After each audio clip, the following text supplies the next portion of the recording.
in, everybody, to the Sideline Fantasy Football Show. This is your host, E-Rock, joined again by my co-host, Crimmy Charles, and we are here back again to discuss the funness of fantasy football, and we are starting to get into that stretch here, Crim. We're 8 games in, past the halfway point, 5 games left. How we feeling? All of them in a playoff spot currently, so decently well. But I mean, It's things are plus very, two. very close. So I can't get too comfortable. That's for sure. Yeah, no doubt about it. We had some big stuff go down this week, so let's just jump right into it. Let's talk about it.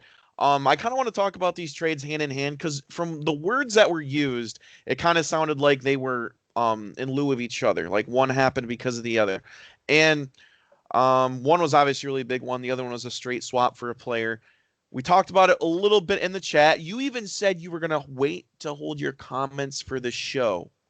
So I am very curious as to what you have to say about it. But um, Justin traded you Leonard Fournette for Travis Fulgham. Quick little trade, and then 2 minutes later, another trade happened. But real quick, give us your thoughts on the Fulgham Fournette. I just don't didn't, like receivers to me. It's tough to get myself to play any receiver over Julio, D Hop, or Chris that they have. No matter who's there, if it's AB or whatever, I trust those guys. Full fledged. So moving a guy like Fulgham, who isn't going to see my starting lineup at all, unless it's a bye week, and I have some of those coming up, but I have other He's been dudes who looking can kind of good fill this those year, fill though. those Very spots. good. Yeah, he's been looking pretty solid, but at the same time too, I like the way Fournette's been used. I like the way that team. I think personally, getting down into the nitty gritty of the things and the season kind of winding down, they may use him more so to keep those guys fresh, just His run the ball touches have more. been up these last Yeah, couple weeks for and sure. that Yeah. like the upside is there for sure. I mean, it's still on Fournette, so I just figured it's an upside move. Why not make it? Running receivers can kind of be found a lot all over the place. We've seen that. So, and running backs are a dime a dozen, like you said last week. So why not go get one? Yeah, and then within 2 minutes of that trade being finished, 2 minutes, he said it's not done yet, and then another blockbuster trade happened, which you don't see it every year, although we have been seeing a lot more. We've been seeing the moves; they've been happening this year for sure. The number one running back in fantasy, Alvin Kamara, getting traded um, by Justin, who just got Fournette, so he was or traded away Fournette, so he's trading away a couple running backs here. He gets Adam Thielen, wide receiver number 13. He gets Chase Edmonds, who looks to have that kind of role in Arizona locked while Kenyon Drake is hurt. And he has J.K. Dobbins, who last week probably had the best game of his professional career, 113 yards rushing. Mark Ingram's hurt. So he's got 3 guys that are going to get some touches here, but he gave up the number one running back in fantasy. Thoughts on that? Well, first, like you stated, that the trades are kind of hand in hand. That to me didn't really play off of each other just because you're moving a running back that you could have kept and just played for a receiver who, yes, is good and gives you the depth you need. But I just don't know what prompts you to make a move like this. Obviously, it's not an awful move. I'm not sitting here saying it's full fledged, a horrible trade by any means. I mean, you got pieces that you needed. You felt like you needed at least with Thielen, Chase Edmonds. To me, the running backs are just they're not consistent enough to me to warrant trading Alvin Kamara away for them. Only because those guys are in those roles currently, yes, but very easily they can get taken out of those roles. Chase Edmonds, he gets ticked when Kenyon Drake is there, which is fine. But he's going to have an elevated role, expanded role now, so that's great for the time being. But once Drake comes back, his value decreases. Once J.K. Dobbins has Mark Ingram come back, even though Ingram is not playing fantastic, Dobbins last week showed what he could do against a solid defense, who stopped the run very well until that point in time. He's still going to take somewhat of a backseat, I feel, even with how well he's playing coming off that week, and we'll see kind of what this week does too with Ingram being out again. We'll see if that kind of pans out. But you're stealing, and to me, that's not enough to trade away a surefire Alvin Kamara. Getting back a piece like Michael Thomas, who yes, it'll cut into Kamara's catches, but opens the field up more so for running the ball, and that's he's effective on both sides. He can still catch the ball too. So if Thomas is double teamed, Kamara's that safety underneath, and Breeze loves hitting underneath. So he's a weapon there that gets you so much. And I don't think you're getting back enough in this regard. I mean, it's a great trade for Kyle. It's a good trade for Justin as well, just because you're getting back good pieces. But I just don't think it was a move that needed to be made. It's a tough move because Justin's kind of been struggling lately. He's 4-4 now. He's kind of been on the losing end of things lately more than he's been on the winning end of things. But my thing when I look at Justin's team, and that's kind of like a couple weeks ago, we kind of railed Kyle on the trade he made, right, a few weeks ago. And then now all of a sudden we're looking at his team, we'll talk more about it later, as being possibly the best team in the league, right? So it's funny, like you have to look at how trades work for your team. I think a lot of people analyze trades and they look at a trade and they go, well, that was bad for one person. But when you have a trade like this, if I'm Justin, I'm not sure I'd do it still. I really am not sure I'd do it still, just because he had Calvin Ridley, wide receiver number 1, before Devontae Adams went off again, and Mike Evans as his 2 receivers. And Mike Evans been a little banged up this year, but he's got a lot of touchdowns. I think he's got 7. Starting to get healthy. Buccaneers are on a roll. I'm feeling really good with a Ridley Evans 1-2 at receiver. By the way, you also have Kamara as the number 1 running back in fantasy. Now, no, you don't have a great running back 2. I get that. But with the stars you have at receiver and the running back 1 you have, I think you could have made a move and done something. But it's a tough call. Personally, and this is where I kind of get into it, I don't know why the Fournette-Fulgham trade made him feel the need to then trade Kamara. If anything, if I'm Justin, I'm keeping Fournette, who's getting 10 to 15 touches a week. And then I'm keeping that running back depth because, again, he traded for Fulgham, who might be good, but for what? You have Thielen, Ridley, and Evans. What do you need Fulgham for? Granted, depth, injuries, sure. But at this point in fantasy, you need to win every game you can. And I'm not so sure Dobbins is 100% a better play this week than Fournette. And he had Fournette on his team. So personally, again, it might work out. It might work out great. Edmonds might be a stud. He's very high on him, we've heard. But here's another thing with Edmonds. He never really has ran the ball a lot. He's very much a pass catcher. He does not have a single game this year over 6 rushes. He's very much catch out of the backfield. We'll see if those rushing attempts come with it. But I'm just not. Both trades are a little questionable for me. But at the same time, he's been kind of spiraling a little bit, wants a jump start to his team. By all means, do it. Yep, I mean, there's upside on both sides of things for sure. It's just a matter of, what kind of made this move happen. Like you said, the trade before didn't really affect it. It kind of offset things more so than not, because if you had Fournette still in there, he's probably your most reliable running back at that point. Well, and his running backs, to me, I mean, again, we have no idea what's going to happen, right? Fantasy is all about predictions, but Edmonds and Dobbins in 3 weeks could be back in a committee. I mean, both of them can be. So, you had the number 1 running back in fantasy averaging 25 a week, which in turn kind of negates how badly your running back 2 performs. And I don't know. I mean, could Dobbins and Edmonds be the guys for the rest of the fantasy season? Sure, this trade might work out just fine, but I guess that's the fun of analyzing it. I'm not too high on it, and not only that, we'll get into more of it later, but division standing wise, Justin has the 3rd playoff spot. Kyle's number 4 with the same record. You just gave the guy that's closest to you, the best team in the league, and that's going to be tough. That's going to be tough. I would agree, and this just kind of cap things off here before we get into the matchups. If Dobbins doesn't become that number 1 guy, and there's still a committee, and you see certain guys getting more touches each week, Kyle still has 2/3 of that committee. So Kyle still has a majority of that committee. So Ingram's the guy, or Gus Edwards is the guy, which you just never know any week. You never know exactly. Yeah. So Kyle still controls more stocks in that backfield than Justin does now. I think he has the top guy in the backfield, just straight talent-wise. But it's still tough to say who gets the ball, who gets the rock the most, because they haven't had one of those guys all year. They've kind of just had people fill in and whatever. They've given them what they got. So we'll see how it pans out.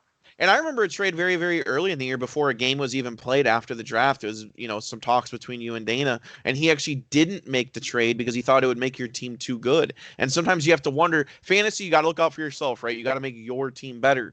But it begs to ask the question, man, these 2 teams are tight in the race, and we'll see if they helped each other out. But let's move on to the matchups here. It'll be fun to kind of see how that trade pans out as we move forward. But let's move on to the first matchup, which is Nuke Jukum going against DeBare Necessities, Justin himself, what we're talking about. Justin's feeling pretty good after that Thursday night game with Aaron Rodgers getting 28. You got 6 from your defense, so not a bad performance there in itself. So pretty much all ready to go. You do have a Sunday night performer in Godwin. We'll see if he can stay on the field here. And he's got his new fancy, shiny lineup out. We don't really need to talk about his lineup too much. We already kind of did. So how do you feel about your chances against Justin? Projections saying supposed to win. Well, obviously, we'll take that with a grain of salt every week, but I like what I've got out here. I mean, you've got Kyler and D-Hop against Miami, solid matchups there. Swift against Minnesota if he can get involved. Also with Stafford playing, thank the Lord that he's playing because he makes those guys much better just being on the field. So that's pretty good right there. Edwards-Helaire against Carolina, tough stop in the run. That game could be one of the most exciting games of the week just because Carolina's defense is stepping up, and we're facing a top offense in the league, so we'll see kind of how they hold up. You got the boy Julio against Denver. All in all, I mean, I like my matchups, obviously. I wouldn't play these guys if I didn't. I'm not too concerned about most of these people. I mean, Godwin, maybe. I don't know how, his finger holds up or whatever, but I also have faith in that because AB is there, but I heard that AB is not getting, full on snaps that you would think, which makes sense coming into your first game back after being off for what feels like 17 years. So, I mean, I'm feeling good at this point. I need to win. Hopefully, I get one, but I'm not writing off Justin Seymour any matchup on that side too. Yeah, I think projections are always interesting. And DeAndre Swift, obviously, I had him on my team in the beginning of the year. He's interesting to me because really he's had a couple of weeks where he's gotten in the end zone, but he's never really gotten the carries. And even though he had that one game against Jacksonville a couple of weeks ago with 100 plus yards, that hasn't been there the last couple of weeks. He's been absolutely shut down. Got in the end zone against Atlanta, which kind of saved his performance that week. But I just don't know where they're getting 15 points projected for him this week. But again, he could very well do it with the way he's performed this year. He's somehow, some way running back 22. So he technically is a running back 2 in fantasy, which is crazy this year. So we'll see how that pans out. But yeah, close matchup. You're 4-4 after losing 2 in a row. Justin 4-4 coming off a win. Big cross division game here. Obviously is going to impact both sides of the field. So let's move on to the next matchup, which is Seafells and Fear the Herbinator. Chad winning 6 in a row. Tied for the best record in the league after starting off 0-2. He's on fire. Going against Dave, who not only did we say had a pulse last week, he is very much in this thing at 3-5. Now, we've kind of talked about his playoff chances. He went 1-4 in the division, not looking good there, in trouble. So he's probably going to have to finish with a better record than most of his division opponents. But not only is he going against a Chad team that's won 6 in a row, he's going against a Chad team that's only projected for 89. Hasty with a 2-point performance. Dave projected for 96 here. I like that Herbert Keenan matchup this week. I like Jerry Jeudy against Atlanta. We'll see what happens, but Dave might stun Chad this week. Yeah, I mean, I clicked on this little thing here with Keenan and Keenan's questionable He with gets an sick, illness. yeah. So we will see what happens there. I mean, everyone's very precautionary when it comes to those things, and for good reason, obviously, with the whole COVID-19 situation. But a big thing, again, I mentioned it last week, or last matchup with mine. Marvin Jones, without Matt Stafford, I don't think he's as good of a play. I still feel like he's a solid play just because that team's going to throw the ball no matter what. But Marvin Jones, no Galladay, he's in your flex, kind of in a good matchup too, could be the difference here. I mean, it's if you look at it that way, it could be the difference just because I like the way things break down for both teams on both sides. I mean, Tannehill against Chicago is tough. Herbert, I think, has the edge against the Raiders there. DJ Dallas against Buffalo, hit or miss. We'll see what happens there. He was really good last week. He scored twice. So if you can somehow find the end zone and run for 65 yards, with that team being so explosive and having those weapons on the outside, opening up that middle of the field for the running lanes and whatnot, I mean that could be a really good play for Chad. On this other end of things too, with Dave, I mean, again, riding those Charger boys, but their matchup is good this week. That's kind of what he's been hoping for each and every time he rolls that team out. He found one against me where Herbert went off, and so did Keenan and company, so that kind of helped him out. But the biggest thing here outside of the flex, I think, is going to be tight ends. I mean, Jonnu Smith was a sleeper in the beginning of the year. He was good, got hurt, and just hasn't been, that great. I mean, he's had 3 games of double digits or more, which he scored 11 or more points when he does do that. But if he's not doing that, he has 1 game over 4. Like the last couple games, he's had 1.8, 1.4, 3.9 against matchups that you think were favorable on his end of things. And against Chicago, which is a tougher defense, I mean, who's to say he doesn't do it again? Who gets all of 2 targets and gives you 2 points? Meanwhile, Rob Gronkowski is somehow, some way heating up again, and getting a touchdown in the last 3 games. He's tight end 10 now. I mean, Yeah. the first couple of weeks, people were just dropping him like crazy because we saw what can happen. But that team hasn't been healthy. The targets have gone to Rob, but now that you're adding AB, Godwin comes back. I mean, who's to say he doesn't revert back to good old week 1 Rob where he gets you off 11 yards? So I'm looking into that matchup right there for those tight ends again. I think that's going to kind of be what makes or breaks these teams because I think a lot of the other players are pretty balanced. Yeah, and a big matchup too. I mean, it's one of those things. Chad's at 6-2. He has a 2-game lead in the division. He could afford a loss here. Dave, on the other hand, probably can't afford a loss. So definitely one to look out for this week. Chad, on the other hand, I mean, props to him. He's won 6 in a row. He's got a comfy 2-game lead in the division. I'm sure he'll always take where he's at, but he's about 10 points away. If your brother had about 10 more points, he would be the 5th highest scoring team in the division. And he's number 1 in the division with a 6-2 record. Gotta love fantasy. That's why we do it, right? Fun stuff. Just one last note here too. Ronald Jones on Chad's bench. Is Chad losing faith in Rojo? I guess we'll find out. He's playing the Saints. He probably has after you call him that. It doesn't. It's not my. I didn't make this up. That's what people call him on TV. I refer to him as such. Last week against the Giants, he had all of 4 points. We saw Fournette kind of take over a lot of touches there, but it's against the Giants. I mean, I know that game was close, and they went to Fournette more so than Rojo. So I think he got dinged up a little bit, I believe. So I'm not too sure what's going on with that, but I don't know what if that's kind of been someone keeping Chad's team afloat. If he's kind of not doing what he's doing before, is Chad's team really going to survive that? We'll kind of find out in the next coming weeks. These are big weeks for him.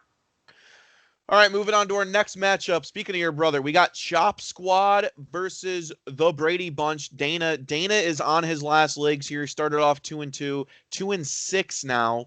Not a whole lot going for him. His defense got him 0, projected for 83 right now without a kicker. But your brother is projected for a lower 94. 94 in PPR isn't too high. So this could be one of those that goes either way. Although looking at the matchups, I do have to like your brother's matchups a little bit more than Dana's, and that could get him to 5-4, which in our division, it's so tight, you want to win every week you can. Yep.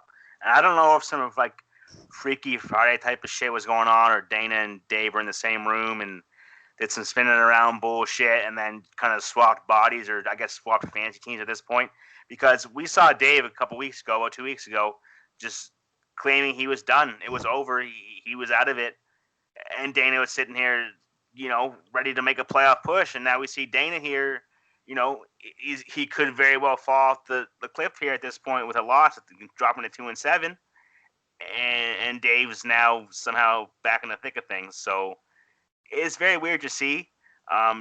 If you look at Dana's team just in regards to, name-wise, they've got solid players, but the matchups are much tougher this time around. I mean, yeah, Juju against Dallas, Justin Jefferson against Detroit. Those are pretty solid matchups. But Montgomery against Tennessee, Josh Allen against Seattle. Josh Allen's kind of struggled a little bit the last couple weeks. He hasn't really shown his true MVP form. I mean, he dropped 25 plus the first 4 weeks, hasn't cracked 20 since. So that was kind of somebody that was, again, carrying Dana's team because he was performing very well. It kind of came back down to earth, and that could, be something that he needed to keep him afloat, like I just said. And it's not there, so, where you kind of get the majority of your points at that point. If it's not your quarterback and it's not going to be your running backs, it's tough to kind of win games. Yeah, for sure. I mean, without a doubt. And Dana's really, again, on his last legs here, cannot afford another loss, and that would put him with in a below 500 record after he ran through the league last year, almost on a way to a championship. But unfortunately, or fortunately, if the right people are talking, he did end up losing that championship to who won last year again? I honestly can't remember. I know Dana was in it, but I can't remember who won last year. I'm not too sure. I can't recall. Okay, I'm pretty sure it was me who won. The more I think about it, but it's I'll, been a while, so I I'll can't have to remember. check league history. I'm not too sure. When you win enough, Krim, you kind of forget like when you won, and when you win, half the league's years, it's kind of like, man, I can't remember which years I won. So, but yeah, so Dana struggling after a big year last year. Moving on to the next matchup, we got Pistol Pete's platoon with 96 points projected, 4-4. Peter with a loss last week, going against Tyler again, leading his division, 6-2. Win last week, got him right back on the right track of things also with a 2-game lead in his division. Kind of interesting how that works out. Chad and Tyler both took 2 games lead with only 5 games left to go.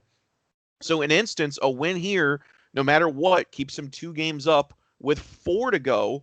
And you got to feel really good at that point.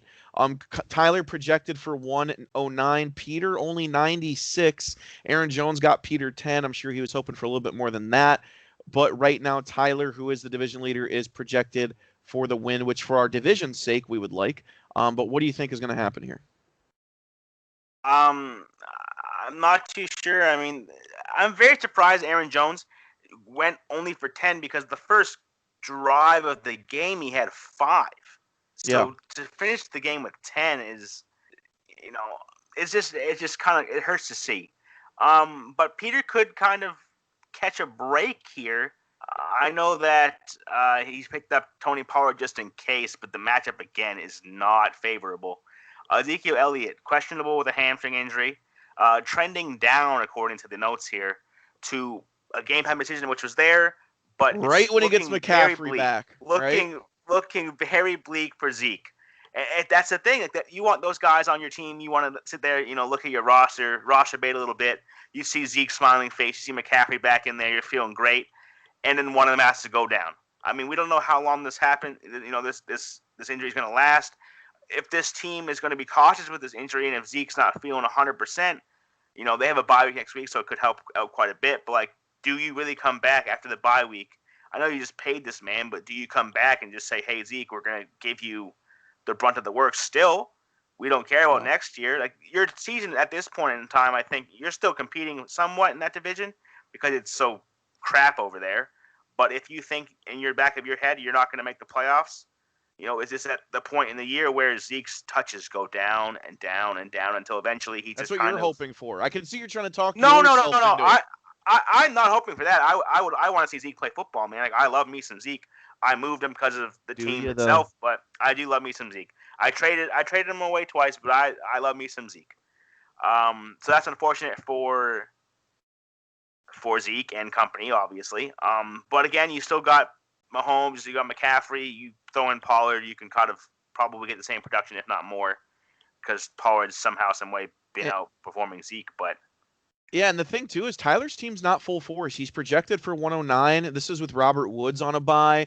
CeeDee Lamb has calmed down a little bit, but he's still receiver 21, and he's on his bench this week as well. So I mean, I know we're talking about Kyle's team when the trade that just happened is his being the best team, but with McCaffrey back and once Zeke is full on, Mahomes, Metcalf, Woods, Fuller is a top 20 receiver.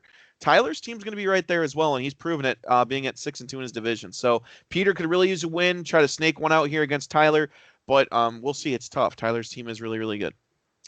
So let's move on to the next matchup, which is, of course, back-to-back again, your guy, projected for 103, loser of 2 in a row. I got started off 0-3, won 3 in a row. Now I'm back down, lost 2 in a row. I'm going against Rob, who is 4-4, got back to 500 last week. Rob projected for a lot of points this week with 118.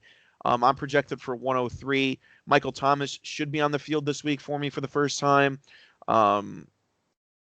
We'll see what happens. I mean, I need a win just as much as anyone. My whole division is pretty much 4-4, so a loss here really puts the damper on things. I don't want to say I'm in must-win mode, but it's about as close to that as you can get going against Rob's team this week. Yeah. I mean, our division, again, every week is a must-win week in regards to, just how tight things are. But these ones are big swing games. We've stated that, multiple times over the course of a couple of shows. But for you, it's tough, man. This game is going to be tough to win. I mean, you have a lot of guys in tough matchups. Lamar, tough matchup. More so just because that defense is solid. Henry, Chicago, tough matchup. One, because the defense is solid. Two, because you don't want to have Derrick Henry kill you and your favorite team. I know it's tough, man. Singletary, and Beasley playing in Seattle, which again that's not a bad matchup, but Singletary has kind of lost touches every week to Zach Moss. Last week kind of showed that he can eat into it quite significantly. Beasley's been solid. I feel like he'll be fine. Marquise Brown again pairing with Lamar. Gesicki against Arizona, that he didn't look great last week as we saw. Didn't. So we'll see about that. No pass catcher looked too good last week with his 94 yards. This is true. But I look at Rob's team. I see Russell Wilson been great all year. The biggest thing that you need to worry about, I guess, is those running backs. David Johnson, who he acquired, didn't play him last week because he was on a bye. Comes in, makes his debut for Rob against the worst possible rushing defense he could. I just can't have Cook. That's what I need to break it down for. Cook is playing Detroit. He had a fantastic week last week. He's probably going to cook again. Dalvin Cook has scored in every game he's played in this year. And that's a big thing. I mean, you score one touchdown. I don't care if you go score a touchdown, get 40 rushing yards. Hold your own. Yeah, you're at 10, and like anything like at that point is you're looking great. Like every week if you're scoring, you're looking great. I'm not surprised that Dalvin Cook's doing that just because he's been good the last couple of years as a fantasy running back. But again, we see Dalvin missed a game already, so it's just the injuries that kind of set him back. But this week, he looked good last week. He's got a good matchup this week. Same with David Johnson. So those are two big things to look out for. I don't want to say you're in trouble just because nothing's been going on yet. No games have started. I can't sit here and say it's halftime and someone has 20. But projection wise, I would agree with that. Yeah, and these things turn quick. I had an awful week last week that was just disastrous for me. In a very winnable game. If your opponent scores 91, you're feeling pretty good in PPR. And I just couldn't get it done. I had a horrible week, and I can't afford another one of those. So I'm hoping I can take Rob down and get back into the winning ways here. I need it bad. So moving on to the last matchup, we got Gotham City Rogues, which is Jay. With 14 on the board. He lost last week to be 4-4. And then you got Kyle, who is 4-4, started off 2-4, won 2 in a row, is 4-4. And even though he's 4-4 with the trades he's made, I don't think it's very arguable. He's got the best team in the league. Yeah, I mean, just looking at guys on his team, man, like Kamara's been obviously great, number one running back. James Robinson, I believe, is still RB5 right now, even after a bye week. Where he was 2 before, yeah. Yeah, he was 2 before. So, again, if you have number 1 and number 2 before the bye, you're looking pretty good at that point. And by the way, did you see what Devontae is now? I think number 7? He's 7. Just wait on that one. But we'll have to wait on that one because he's going to go up even more. If you have yourself a receiver who came out of a bye, scored you 9, that was probably the time to go out and buy him because now it's going to cost you. What rank is Tyreek? Tyreek, I'm going to assume is top 10. I don't know exactly. I'm clicking on his name, and he's 5. Oh, so he's 5. Yeah. That's before playing a game, so that is fantastic. Crazy. Wow. Now, the one thing to mention here, though, is Chris Carson is ruled out. So Kyle's team does have to kind of plunge into the bench a little bit. He values his bench players a lot, and he is going to go with Ruggs in an interesting matchup against LA. So maybe that's a difference maker this week. Yeah, it very well could be. I mean, again, no kicker. I'm going to take this opportunity to say hit my line. I like James Robinson. I have your boy Blankenship. We can make something work. I think that could for sure. But yeah, losing Carson right now isn't going to hurt him as much, but getting him back when he gets back, man, that having any sort of Kamara or James Robinson, that's Carson in your flex. Ridiculous trio. I can't say I am excited. That's what I'm saying. I mean, can anyone honestly say, powerhouse wise, he's always going after the big fish, big fish. There's some criticism about some trades he made a month ago. But I mean, let's just break it down and look at it. I mean, Kamara and Robinson, top 2 running backs in fantasy as of right now. Adams and Tyreek Hill. How can you not love that? You got a top 10 tight end in Fant, even though he's been injured almost the entire season, or not the entire season, but he's missed a couple games, had a bye already. Fant's looking solid. I mean, let's not mention, again, Blankenship, right? Number 1 kicker. Let's look at the defense too. He's got the number one defense in fantasy, averaging over 12 points a game. So, yes, he's had to play quarterback roulette. Yes, you might say my quarterback situation isn't the greatest, but, I mean, you might only need your quarterback to average 16, 15 a Yeah, week. you don't need your QB to give you much if you're sitting there playing matchups. You're sitting there, not stacking that person. So you're kind of like, it doesn't matter who you put in there. You can probably pick up somebody who gets you 0 every week and still be fine with the way Devontae, Tyreek, Kamara, James Robinson, all those guys are playing. So, I mean, as much as I, don't want to sit here and crown somebody on a Saturday when no one's played a game, I mean, it's gonna be tough for Jay to win this one. Do I mind that? Absolutely not. I mean, that we need that, you and I, in regards to the middle of the pack there. Yeah. Again, I'm still in the playoff spot myself, but being 4-4 there, this game and next week, before we jump back into divisional play, are going to be very massive and are big swing games. So running into a guy like this right now is the worst possible thing you could do. And unfortunately for Jay, it's become a reality. And here's the thing too, is Jay's team is very, very good. I mean, when you look at Matt Ryan's going to throw a lot. McKinnon got him 14. Connor's been really good. Lockett, Diggs. He's going to have to throw, Hurst and Myers in there with Cooper Kupp being on a bye. The Kittle IR injury hurts a lot. Obviously Philip Lindsay has been banged up all year, but he's looked good in the last few games he's returned in. Philip Lindsay is no joke. And sometimes you wonder if he might be a better play this week than Myers for New England. But either way, we'll see what happens. Kyle is probably the best team in the league, but no team is invincible, and we'll see how it shakes out. So with that being said, Krim, looking at the division standings real quick, we got Chad at 6-2 leading comfortably. Gotham City Rogues, Jay is in second at 4-4. Peter is 4-4. You are 4-4, and your brother is 4-4. I round out the division at 3-5. Division 2, you got Tyler at 6-2, same comfortable 2-game lead that Chad has in Division 1.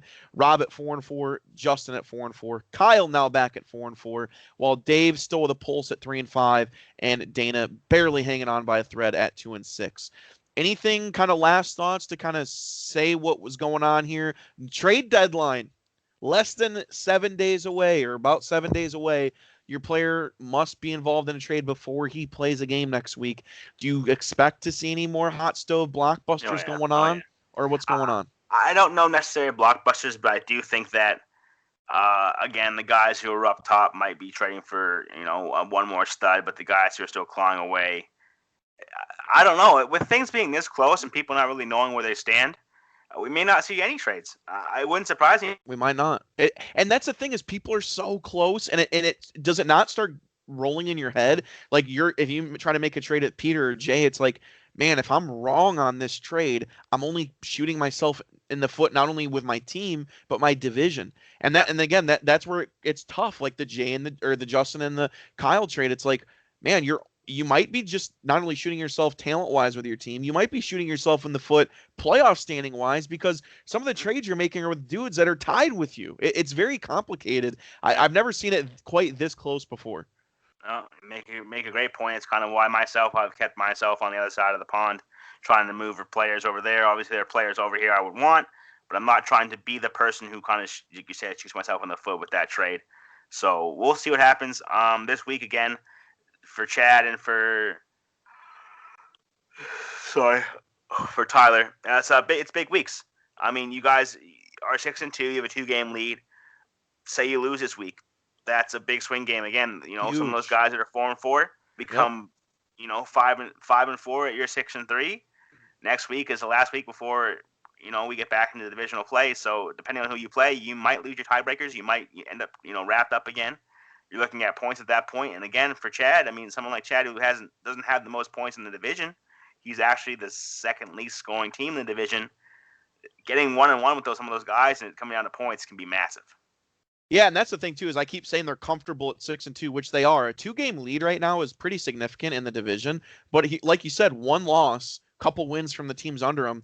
Now they're 6-3 with 5-4 teams on their heels. All it takes is a couple bad weeks, and it's blown open again. So I think Chad and Tyler would feel really, really good with a win this week, because then with 4 games left, they will still have that 2-game lead. And with their records being the way they are, you'd have to assume they'd have most of the division tiebreakers under wraps. But like you said, Chad and Tyler are in a little bit different situations, right? Tyler's the fourth highest scoring team in the division, almost fifth. And yeah, he might have some of those tiebreakers, but that division teams he plays again in 12 and 13 weeks, 12 and 13, could make a difference. Tyler, on the other hand, point wise, is right up there among the highest scoring teams in the league. He's second. So he could probably get away with tying with some of these teams and still winning the division. So we'll see. We'll see what happens. We're getting down to the wire here. It'll be fun. We'll see if we have any more blockbusters or trades to talk about next week as the trade season comes to a close. But with that being said, any last thoughts, Krim? Nope. Good luck to everybody. Hopefully we see some clean football, except for whoever I'm playing, which I believe is Justin. I hope your team absolutely sucks this week. So tomorrow will be exciting. I think we got a lot of good matchups to watch outside of fantasy. So, it's just kind of just relishing the fact that we still have football going on, and hopefully we'll be able to kind of finish everything up. Without a doubt. Thanks for tuning in, guys. Have a good weekend, and we will see you next week.